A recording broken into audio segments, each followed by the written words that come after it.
They had stood for 1,000 years, walls built by Romans, mended by emperors, gilded by churches, yet on a spring morning in 1453, those stones were tested as never before, and the world tilting beneath them would not right itself again. The question was simple and terrible.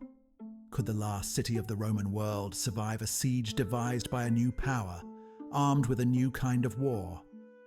The answer, when it came, closed an era and opened another.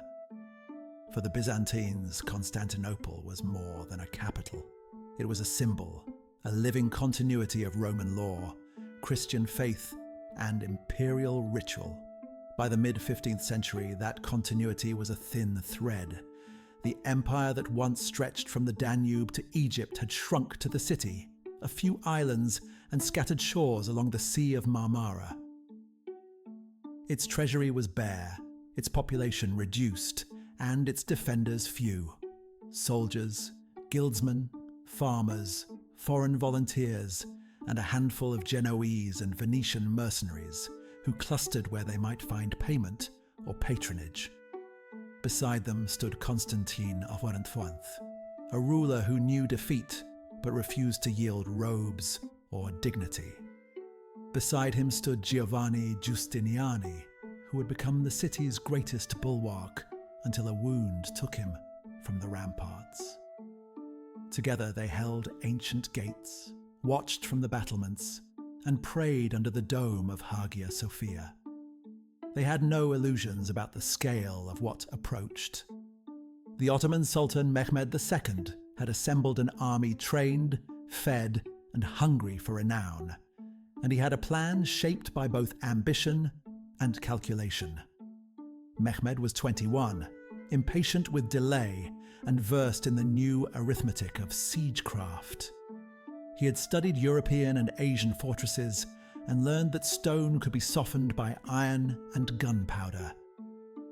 He massed tens of thousands of troops, engineers, gunners, and the empire's elite soldiers, the janissaries. With them came artillery in a quantity and size that would define the siege.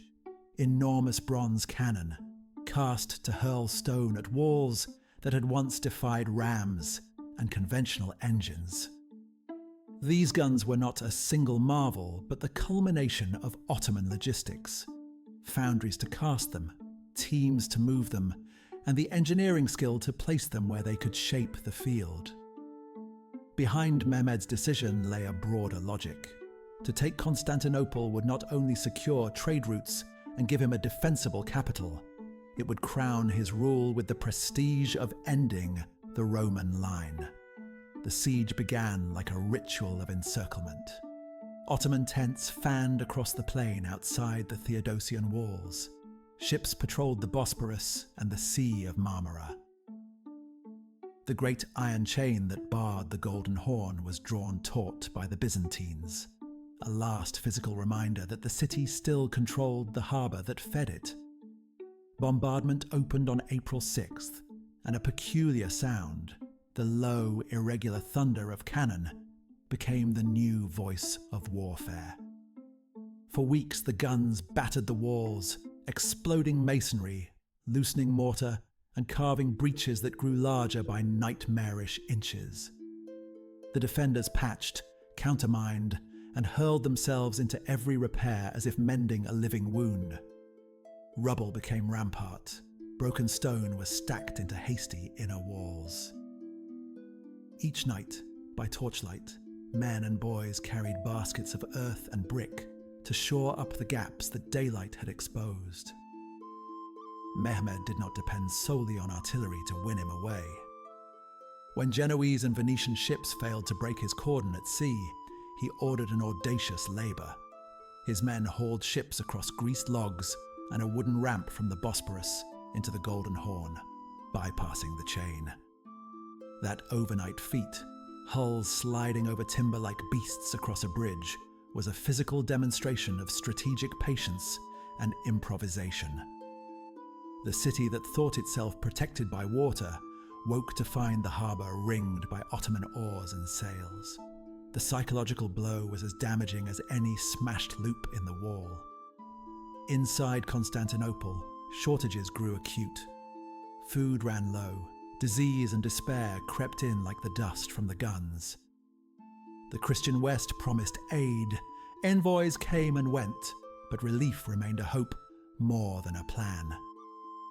A small fleet arrived late and could not force the Ottoman blockade. A lunar eclipse and a violent storm in May were read by many as omens, frightening the populace and, for some, hardening resolve. Among the city's defenders, Giustiniani's stand at the St. Romanus Gate became decisive. He held that sector with fierce skill, organising counterattacks, directing repairs, and personally leading sorties into the most dangerous breaches. Under his command, that stretch of wall held against repeated assaults. But when a serious wound at his side forced him from the ramparts, carried back toward the harbour, morale faltered where it could least afford to falter. Mehmed watched and waited for the fractures he had engineered to become opportunities.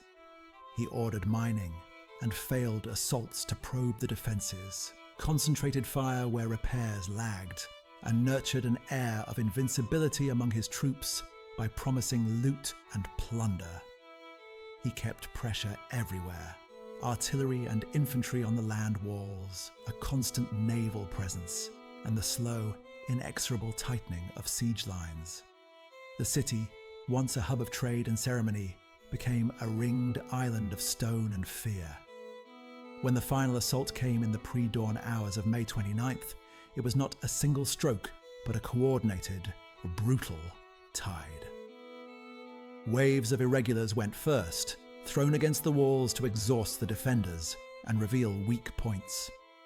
Behind them came better armed troops, pressing into the same breaches, testing ladders and gates.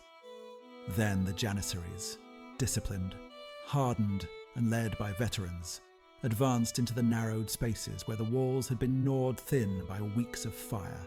For hours the city dissolved into a series of local combats.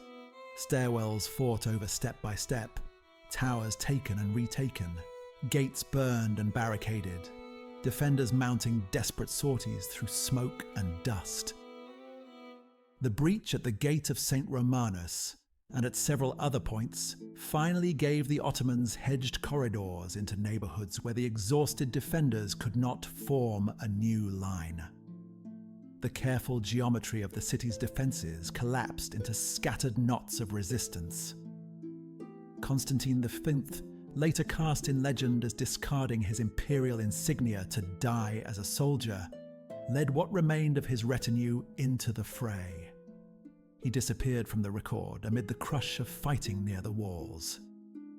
With his fall, real or perceived, the city's resistance lost its last axis of cohesion.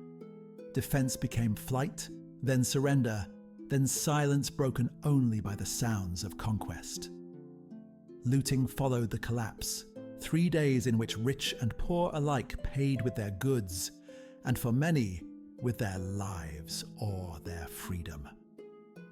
Churches were entered, houses ransacked, treasures seized as the customary reward of a victorious army. When Mehmed walked through the city afterward, it was not as a conqueror lost in triumphal excess, but as a sultan intent on converting the city's fortunes to his rule.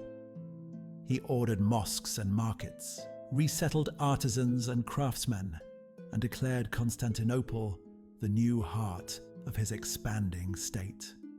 The consequences of that May morning were immediate and wide. The Byzantine Empire as a political entity vanished. With its fall, the idea of a living Roman state, continuous from Augustus through Byzantium, ceased to be a practical reality. For many in Europe, the loss was visceral, religious, psychological, and strategic at once. The Ottomans now controlled the doorway between Asia and Europe, which meant more than territory. It meant control of trade arteries and the capacity to project military power into the Balkans and the Mediterranean. Merchants and princes who once counted on overland routes under Byzantine custody now weighed alternatives. voyages around Africa gained added urgency in the imagination of those seeking to bypass Ottoman-controlled land and sea. In this sense, the fall of Constantinople did not by itself start the Age of Discovery, but it sharpened the incentives that sent Portuguese and Spanish ships into the Atlantic and down the coast of Africa in search of new passages. Culturally, the city's collapse dispersed Greek scholars westward, carrying manuscripts and classical learning into Italian courts and universities. The arrival of these texts in Florence, Venice, and beyond fed Renaissance currents already stirring in Europe. The image of a thriving, learned city being absorbed into an Ottoman capital complicated Western perceptions of the East, mixing fear with a grudging respect for Ottoman power and organisation.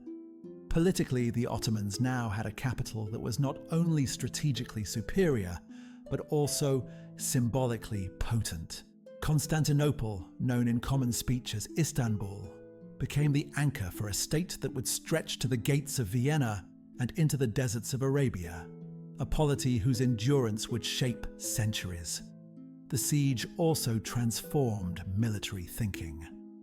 The effective use of large transportable artillery and coordinated siege logistics signalled a shift away from medieval warfare based on mounted knights and high walls, toward gunpowder warfare in which engineers and foundries mattered as much as noble retinues. Fortification designs evolved in consequence. Low, angled bastions and star-shaped forts emerged as answers to the problem that Mehmed's guns had posed. Navies, too, had to adapt, for the sea could no longer be treated as an absolute barrier if ships could be hauled where chains and harbours once seemed secure.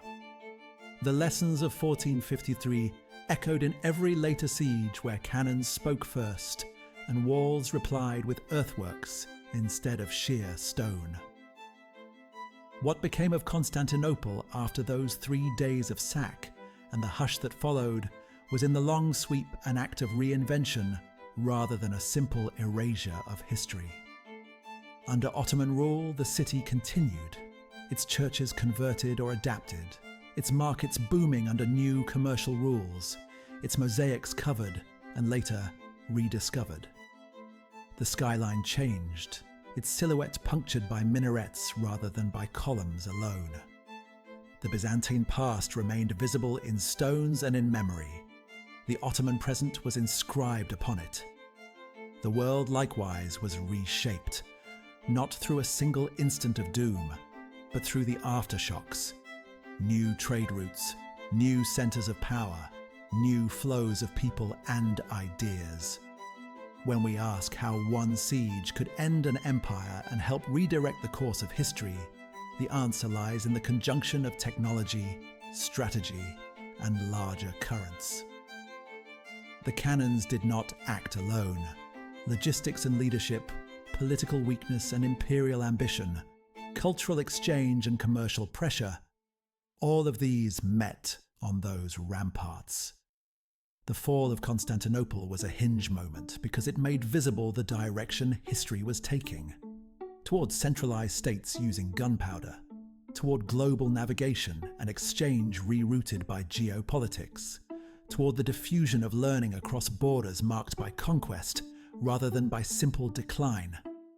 Its echoes can be heard in the ports that prospered by new routes, in courts that prized ancient Greek texts, in armies reorganized around cannon and engineers.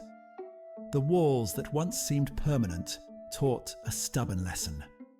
Fortresses can be reduced, empires can be remade, and a single siege, carefully prepared, ruthlessly executed, and utterly consequential, can set the world on a different course.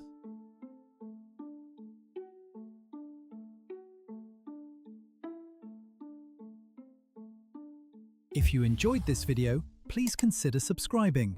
Make sure to leave a comment with who you want covered next.